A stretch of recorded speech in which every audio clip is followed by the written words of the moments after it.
आज जात के आदमी ने 1-1 रुपया इकट्ठा करा, एक मंदिर बनवाया। उस मंदिर में राम जी बिठाए, उस मंदिर में कृष्ण जी बिठाए, उस मंदिर में देवी जी बिठाई, उस मंदिर में शंकर जी बिठाए, सारे देवता बिठाकर देख लिए। पर राम जी बिठाते हैं तो राम वाला जाता है, कृष्ण बिठाते हैं तो कृष्ण वाला जाता है, शिव बिठाते हैं तो शिव वाला जाता है, देवी जी बिठाओ तो देवी जी वाला जाता है। परंतु 7 जात का आदमी एक साथ एक मंदिर में जाए तो कौन से भगवान को बिठाया जाए? संत ने कहा एक काम करो, मंदिर तोड़वा दो, होटल बनवा दो। 7 जात का आदमी एक जगह खाना पसंद करता है पर मंदिर जाना पसंद नहीं करता।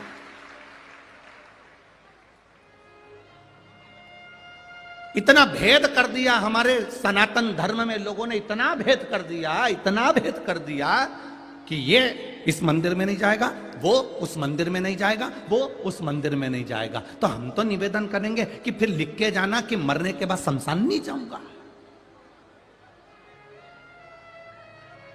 हमारे सनातन धर्म को तोड़ने वालों ने इतना भेद कर दिया कि मैं इसको भजूंगा, मैं इसको भजूंगा, मैं उसको भजूंगा, मैं किसी को बाकी तो नहीं भजूंगा। किसी धर्म के अंतर्गत, किसी पुराण के अंतर्गत ऐसा बताया हो कि तुम राम को मत पूछो, तुम कृष्ण को मत पूछो, तुम शिव को मत पूछो, तुम इसको मत पूछो, तो वो पुराण हमको भी बता देना कि जिस पुराण में किसी देवी देवता की निंदा करना बताई हो उस पुराण को हम भी पढ़ना पसंद करेंगे। क्या हमें भी तो बताओ कि किस पुराण में किसी देवता की निंदा करना बताई।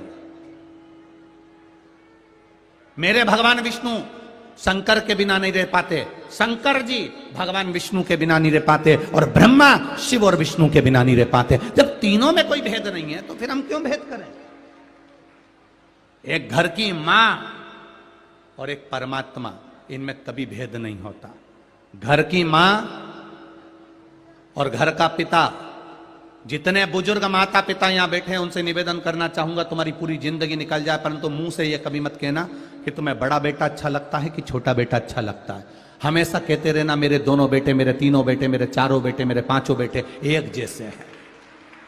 मां की दृष्टि में भेद नहीं होना चाहिए कि मेरा बड़ा प्रिय कि छोटा प्रिय, कि मंजला प्रिय कि संजला प्रिय। मां की दृष्टि में भेद नहीं होना चाहिए कि बड़ी बहू प्रिय है कि छोटी बहू प्रिय है, कि मंजली बहू प्रिय है कि संजली बहू प्रिय है। तुम्हारी दृष्टि में सब एक होना चाहिए। क्यों? क्योंकि बुढ़ापा आते आते आते आते आते आते गेंद किसी भी पाले में जा सकती है और किसी भी बहू से पाला पड़ सकता है। अपने मुख से कभी मत कहो कि मेरी बड़ी बहू अच्छी कि छोटी अच्छी। दोनों अच्छी, दोनों प्रिय। एक अगर सब्जी अच्छी बनाती है तो दूसरी रोटी अच्छी बनाती है, एक हलवा अच्छी बनाती है तो एक खीर अच्छी बनाती है। दोनों के लिए प्रति तुम्हारा प्रेम होना चाहिए। तुम अपने मुंह से कहकर क्यों बुरे होते हो? नहीं, मेरी छोटी बहू तो इतनी बढ़िया, इतनी बढ़िया, इतनी बढ़िया, तो बड़ी ने भी सोच लिया डोकरी अब तू आ, अब तू आ मेरे पाले, पढ़ने दे मेरा पाला तेरे से, फिर बताऊं तेरे को। क्यों कहकर बुरे हो? मां अपने चारों बच्चे को बराबर का दूध पिलाती है। मां अपने चारों बच्चे को, वो तो अब नया नया फैशन आ गया, नहीं तो पुराने फैशन में तो दिवाली आती थी, थान का एक जैसा कपड़ा कटकर आता था, लल्लू कल्लू पप्पू मुन्ना सबका एक जैसा कपड़ा सिल जाता था। बोलो रीजिए सही है कि गलत है? एक जैसा थान का कपड़ा कटकर आता था और एक जैसे घर के बच्चों के कपड़े सिलते थे। कोई भेद नहीं था मेरे बुजुर्ग माता पिताओं में, पहले के लोगों में कोई भेद। धर्म बड़ा, वो कहता है हमारा धर्म बड़ा, वो कहता है मैं इसका वाला तो ये बड़ा, वो कहे मैं इसका वाला तो मैं ये बड़ा। कई लोग कहते हैं हम शंकर जी के मंदिर नहीं जाते, शंकर जी का प्रसाद नहीं लेते। हम उनसे कहते बिल्कुल मत जाओ, पर आखिरी में स्टाम्प पर लिख कर जाना कि मरने के बाद भी मुझे शमशान मत ले जाना, क्योंकि शंकर भगवान को उनके ससुर का श्राप लगा था। शिव, मैं तुझे श्राप देता हूं कि तू शमशान में निवास करेगा। शंकर भगवान ने पूछा शमशान मेरा मंदिर होगा? हाँ, शमशान तेरा घर होगा। तो फिर लिख कर जाओ कि मैं शंकर का प्रसाद नहीं खाता, शंकर के मंदिर नहीं जाता, शंकर का गुणगान नहीं गाता। तो लिख कर जाना कि मुझे शमशान भी मत ले जाना, क्योंकि वहां भी शंकर मिलने वाला है। शुरू से मृत्यु तक शिव तुम्हारे साथ है।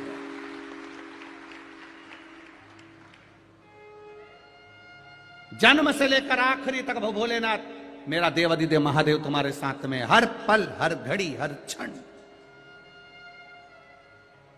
हर घड़ी, हर पल, हर क्षण वो तुम्हारे साथ। उसका भजन, उसका कीर्तन, उसका मंत्र जाप, उसका स्मरण हमें सुख देता। अकाल मृत्यु वो मरे जो काम करे चंडाल का, काल उसका क्या बिगाड़े जो भक्त हो महाकाल का। आखिरी में वही आता है, कोई दूसरा नहीं आएगा। अंत समय प्रभु आना पड़ेगा, वचन दिया तो निभाना पड़ेगा। आए ना आए प्रभु कुटुंब कबीरा, अंत समय प्रभु आना पड़ेगा, और वचन दिया तो निभाना पड़ेगा। ये अंत समय में हम जब उसको पुकारेंगे आएगा वही। एक्सीडेंट हो जाता है, कोई बड़ा रोग आ जाता है, बीमारी हो जाती है, किसी ब्राह्मण से पूछने जाओगे कि हमारी ग्रह दशा ऐसी चल रही है, आप बताओ क्या करना चाहिए, तो पंडित जी, ज्योतिषाचार्य, ब्राह्मण जन एक बात जरूर कहेंगे कि महामृत्युंजय का अनुष्ठान करवा लीजिए। क्योंकि उनको भी मालूम है जब कोई संकट की घड़ी आती है तब उस समय पर महादेव याद आता है, दूसरा कोई याद नहीं आएगा। आएगा तो मेरा शिव याद आएगा।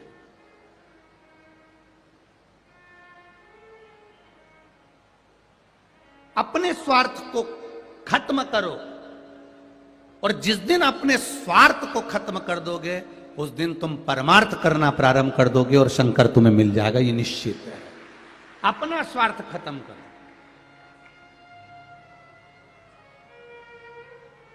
इतना स्वार्थी जमाना हो गया, इतना स्वार्थी हो गया कि भाई भाई से बात करे तो स्वार्थ से करे, बहन बहन से बात करे तो स्वार्थ से करे। हम किस दौर में जी रहे हैं साहब, किस दौर में?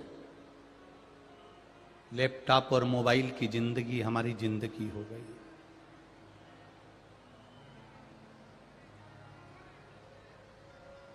काम कुछ भी नहीं है और व्यस्त पूरे दिन है। काम कुछ भी नहीं है और व्यस्त पूरे दिन है, पूरे दिन व्यस्त है। बर्तन वाली तुम्हारे यहां बर्तन मांजे, कपड़े वाली तुम्हारे यहां कपड़े धोए, झाड़ू पोछा वाली तुम्हारे यहां झाड़ू पोछा करे। हम बिल्कुल मना नहीं करेंगे, करो। भगवान ने तुम्हें धन दिया है तो झाड़ू वाली लगा लो, बर्तन वाली लगा लो, कपड़े वाली लगा लो। पर एक निवेदन, अपने घर में भोजन बनाने वाली कभी मत लगाना, भोजन खुद बनाना।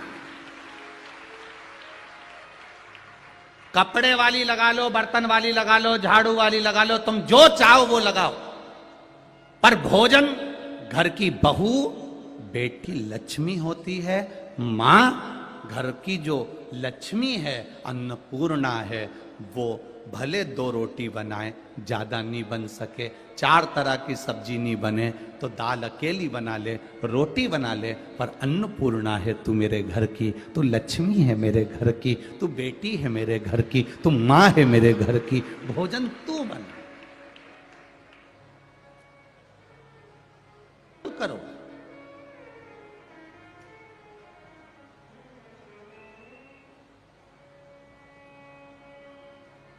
बर्तन वाली बर्तन मांज रही, झाड़ू वाली झाड़ू लगा रही, काम वाली काम कर रही, रोटी वाली भी रख ली रोटी बनाने के लिए। तो तुम क्या करोगे? धागे से 1 घंटे तक, या फिर इधर से नीली, इधर से पीली, इधर से कत्थाई करोगे क्या?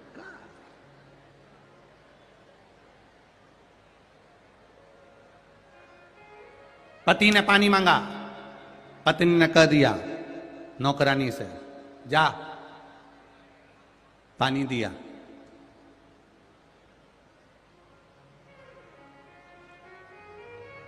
पत्नी को कोई चीज की जरूरत पड़ी, पति से कहा, पति ने दुकान पे से नौकर के हाथ भेज दिया, गलत है।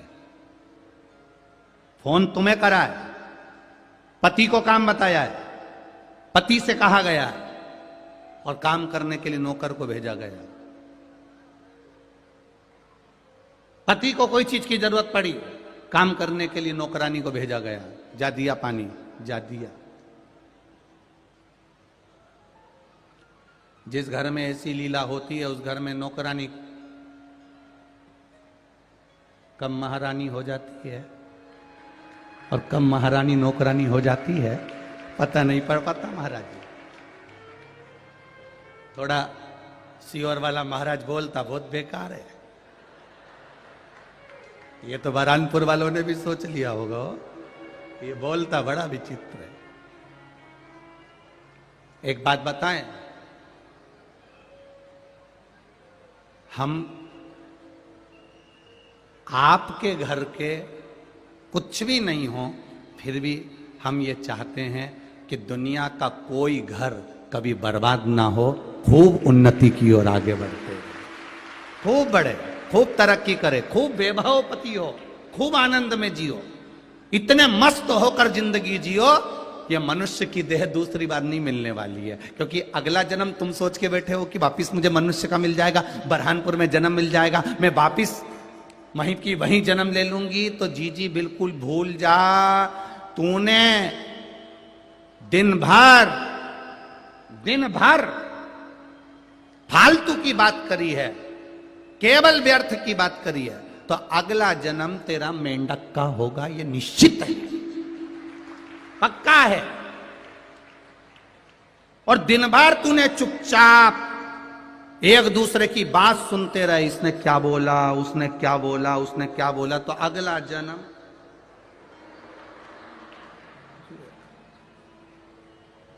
तो तुम्हारी भी अगर अड़ोसन पड़ोसन तुम्हारी कोई रिश्तेदार अगर चुपचाप से बात सुनते हो तो उनको कह देना, जुआ भाई कदे आई हो, बोल देना, तुम्हें बोलना नहीं। जो व्यर्थ की बात तुम्हारे यहां मिलने आए और दूसरे की बुराई कर रहे हैं, तुम्हारे यहां मिलने आए और दूसरे की निंदा कर रहे हैं, तुम्हारे यहां मिलने आए शंकर जी की निंदा में लग गए, शिव पुराण की निंदा में लग गए, भगवान के भजन की निंदा में लग गए, तो कह देना, ए मेंढकी, ए मेंढक की लुगाई, अगला जन्म तेरा मेंढक का होने वाला है। बड़ा कठिन है, बड़ा कठिन।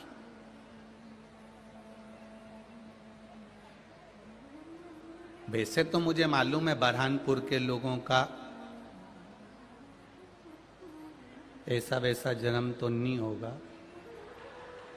निश्चित है।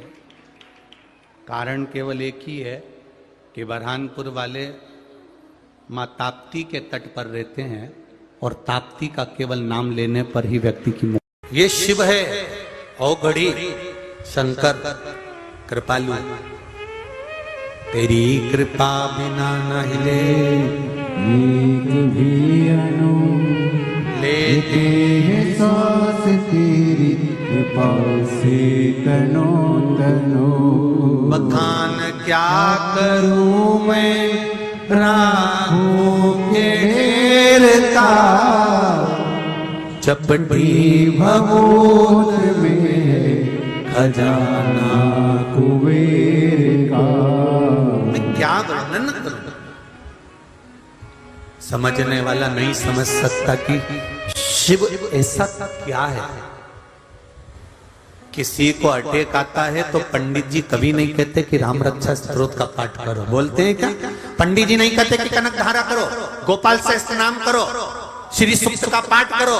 अगर किसी का स्वास्थ्य खराब होगा, अटैक आ गया, एक्सीडेंट हो गया, वेंटिलेटर पर पड़ा है, तो विद्वान से विद्वान ब्राह्मण एक ही बात कहेगा कि महामृत्युंजय का पाठ करो, शिव का नाम लो, शंकर को याद करो। जो मृत्यु को भी जीत सकता है वो इसको बचा सकता है, बाकी का सामर्थ्य तक अनुकूल नहीं। महाराज एक निवेदन है, जब हम दुख की घड़ी में होते हैं फिर निवेदन है, एक शंकर का चरण अगर पकड़ लिया तो ये विश्वास मानना वो किसी के आगे तुम्हें झुकने नहीं देगा, तुमको संभाल। किसी के आगे झुकने नहीं देंगे।